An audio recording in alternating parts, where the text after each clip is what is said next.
Welcome to Dakota Preparedness. This video is about 14 pieces of hiking gear that are ideal for emergency preparedness. If you pause and think about it, this is a rich area for emergency preparedness, that of hiking and camping.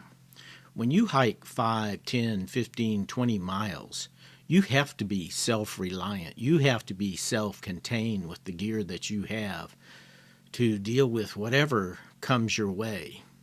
And likewise, if you spend the night or several nights and camp over, it's even more true.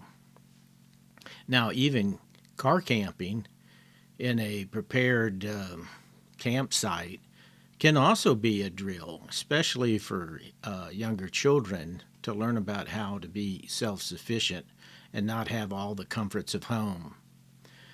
Now, I have been doing hiking and camping for as long as I can remember. I was an Eagle Scout at 14 and just continued. I was a Scoutmaster for 5 years and continued on in my own doing hiking in Alaska and Canada, the US, France, and Spain. So it's a subject that I have a lot of experience with, and I have gotten tremendous enjoyment out of it. I could make a video that would be days long, and I'm sure we don't want to do that though. So let me quickly step into what are 14 pieces of gear that can help you in being prepared.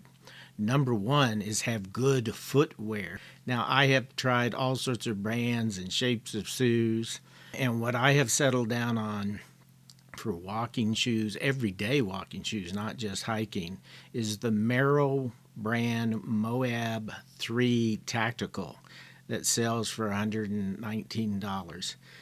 When you put them on, basically they're instantly broke in. So this is what I use for hiking and day-to-day wear. Now, a second possible footwear that you might consider is a hiking sandal. The one I like is called Teva, T-E-V-A. And they sell for, the ones I like, about $69. Matter of fact, when I hiked the El Camino, the pilgrimage in France and Spain that's 500 miles long, one of the things I did was I would use the hiking shoes in the morning, and then in the afternoon I'd wear the Teva hiking sandals, and it just relieved the pressure points on my foot. A third thing you might consider is a real pragmatic situation is the winter time if you're dealing with snow. Now, if it just stays snow, there's not too many problems. Don't let it come over the top of your hiking boots. But if you're in a situation where the temperature fluctuates, where it becomes slush or even water, you can to have good winter hiking boots can be quite expensive because you want to get Gore-Tex ones. But a very efficient and eloquent solution to that is to get what is called muck boots or mud boots. These are the ones that come way up on your lower leg, and the iconic ones are green on the legging portion and then black on the soles and the tips. But they come in all brands and sizes now. And you should look to, if you get those, and you can get them at Farm and Tractor or off of Amazon. And they usually run $40 to $50 a good pair, but I was surprised when I did some research. They can be as low as $20 and as expensive as $200. Now, number two is you've got to have good socks. And you want to get some specialty socks, and you always want to have at least 2 pairs of hiking socks with you. And the best thing to have is what's called merino wool. And one of the well-known brand names is called Smart Wool, and they will cost you about $22 a pair, and you want to have 2 pairs. Another option is to get Army sock liners. One of the commercial brands that they go under is Fox River Ultra Light, and these are made out of polypropylene, and you can get a 2-pack for $20, and they're quite thin. So I've been known to, if it's real hot weather, to just wear the sock liner, and other times for additional warmth and also for friction prevention, I'll wear the liner plus the smart wool. Is you absolutely need a waterproof shell, jacket, and pants. In the Navy, we used to call it foul weather gear.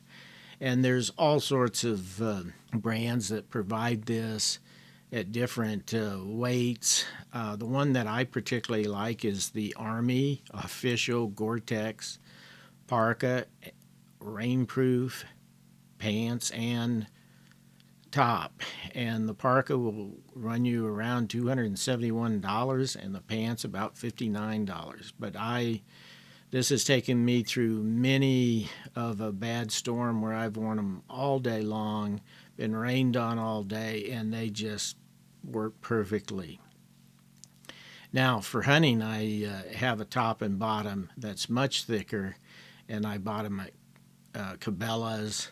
I also have a light version, which is North Face, and that's for more summer wear. Number 4 is you need a good headlamp. Now, I like the Petsa, which will run you about $44. They have all sorts of models. You always want to have at least 2 sources of light. I usually take at least 3. If you want a flashlight that will reach out for several hundred yards, a good one is an Olight Warrior x4. It's a little expensive, but it's nothing but quality. And they sell for $129. Number 5 is have good food and beverage.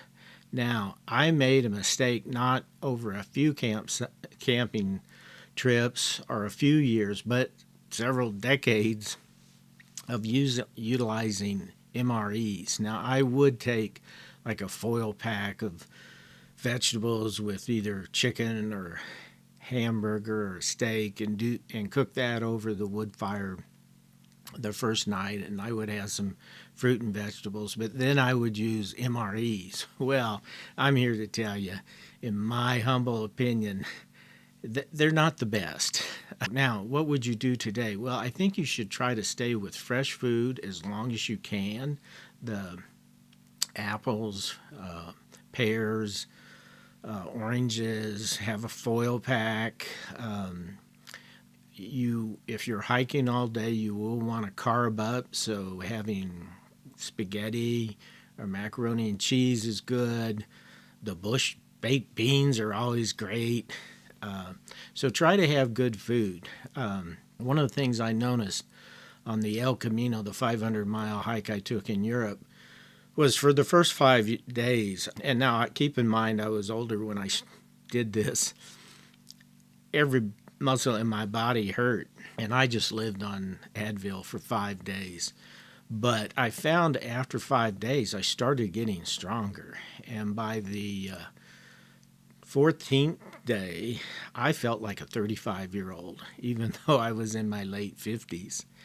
And I attribute part of that is to the fact that the Spanish food is just so excellent, and we could get fresh salads in the evening and really high quality protein to just rebuild from, even though you had this tremendous exercise and stress going on with your body of hiking every day. Well, I transfer that over to emergency preparedness. The first few weeks of emergency disaster, you want to be eating really quality food. Now, number 6 is you need some sunglasses. And surprisingly, a very economical and wise choice is a tactical eyewear that they use for Army in the rifle range. And you can get a pair for $19. And you can see from here that it comes with interchangeable lenses. Now, I usually just use the dark lens to the plain glass. I've never used the yellow lens. And this does 2 things for you. If you were in a situation where there was hot brass flying, well, you don't get any in your eye. And the other thing that I've had happen several times is when I was hiking, when you start bushwhacking through the bush, bushes can pull back and slap you in the face. And I know at one time the sunglasses definitely saved me from some sort of eye injury. So have a pair of sunglasses with you. Number 7, for your hands, have hiking gloves. And this is, most people aren't used to a lot of hard manual labor. And in an emergency disaster, you're going to be potentially using a pick or a shovel or a saw, and you don't want to get blisters all over your hands. So what I use is the mechanic gloves. Now that's spelled MECHANIX. And they have all sorts of colors and brands. I tend to use the tactical ones, of course, and they'll usually run you $14 to $18. Now, number 8 is people very highly speak of the hiking sticks, and they'll have one in each hand. I do not go that way. I prefer to take a quarterstaff, just one. I like it to be at least 5 feet tall, and it gives you a lot more stability. I recall one time crossing a creek, both feet, slipped from underneath me, and sort of like a pole vaulter, I was able to hold onto the quarterstaff and not go into the cold water. Now, you can use everything from a broomstick to a dowel from Home Depot. There are formal walking sticks. The one in this video is just a beautiful one.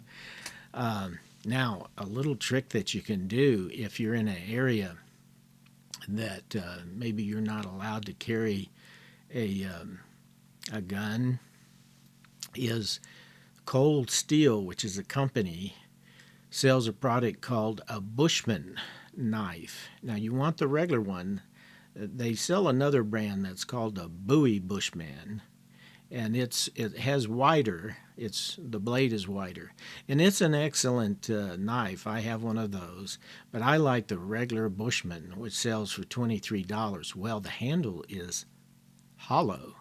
So what you can do with your quarterstaff, and you want to have pre-planned this, you want to make sure the end of it is sufficiently the correct size so you can just slam that Bushman hollow handle down on there, and now you have the queen of medieval battle, a spear.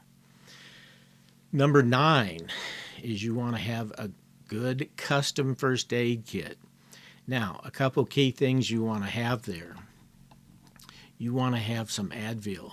You want to have some aspirin. Now, with the aspirin, one of the little tricks you can do is one time I was bitten by a bee, which that's no fun.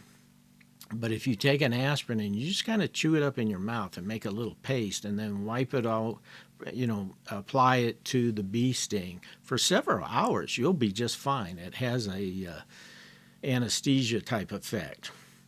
You also want to have some Imodium in case there's a case of diarrhea, and you want to have some Benadryl in case you have some sort of allergic reaction.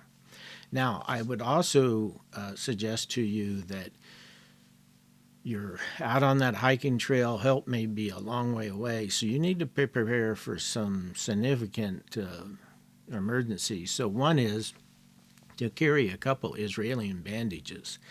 Now, this is very popular.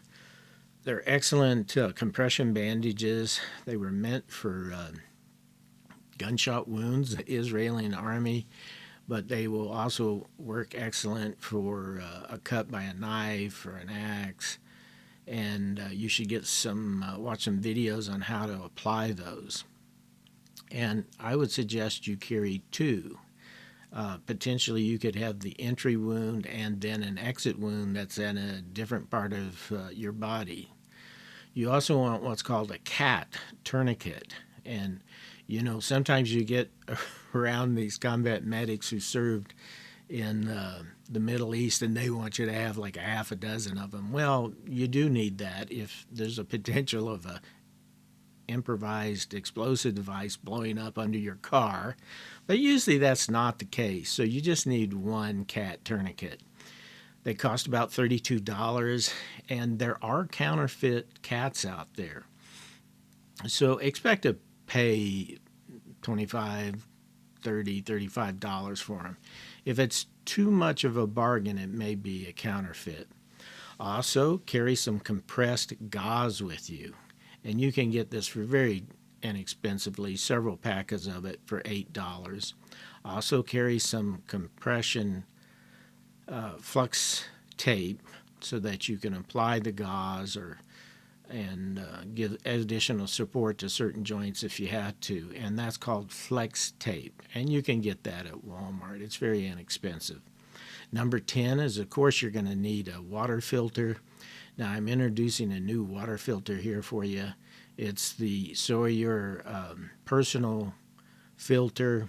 They are a little pricey at $49, but also a Sawyer Squeeze, a Sawyer Mini, or a Sawyer Gravity. Any of those will work just great. Number 11, that's an essential, is to have a fixed blade knife. Now, there are many fine knife manufacturers available, lots of excellent knives. You can pay a full range of different prices. I particularly like the Cold Steel companies. As I mentioned, I have a regular Bushman knife from Cold Steel, and also the Bushman Bowie knife from them.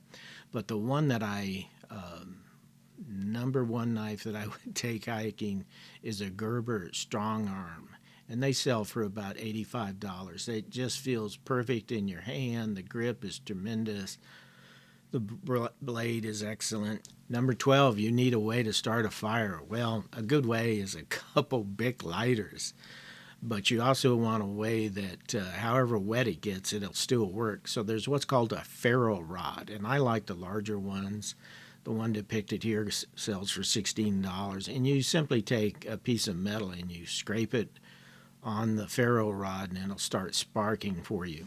And you need some natural fibers to catch the sparks, and then you have to slowly blow on it to get it to ignite. Also, toilet paper works very well, and also the gauze will work quite well. Now, number 13. Now that you know most of the things that you're going to be carrying, then you decide what pack that you want. So the pack should be one of the last things you buy. So I particularly like the Condor products, and the hiking pack that I took on the 500-mile pilgrimage in Spain was the 3-day assault pack from Condor, and it sells for about $100, and it's a 50-liter pack.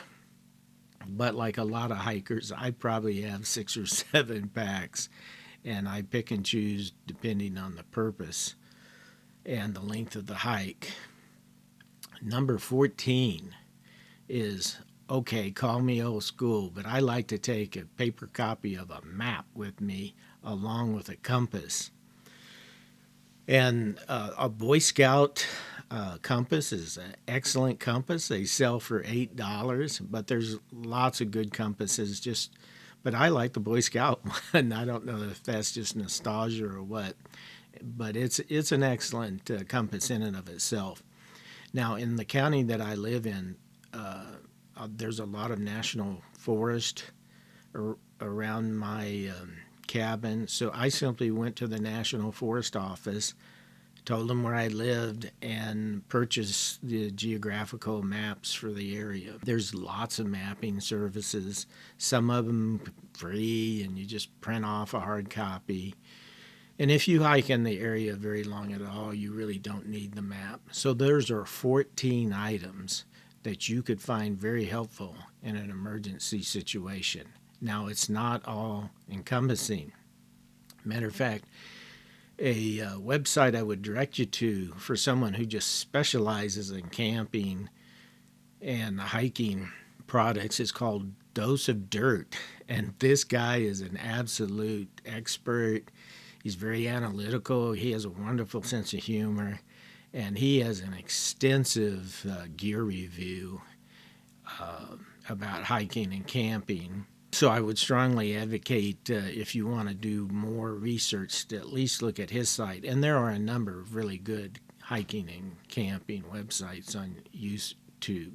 So if you found this helpful, please click like and subscribe. It helps the channel and it helps the community. Be prepared.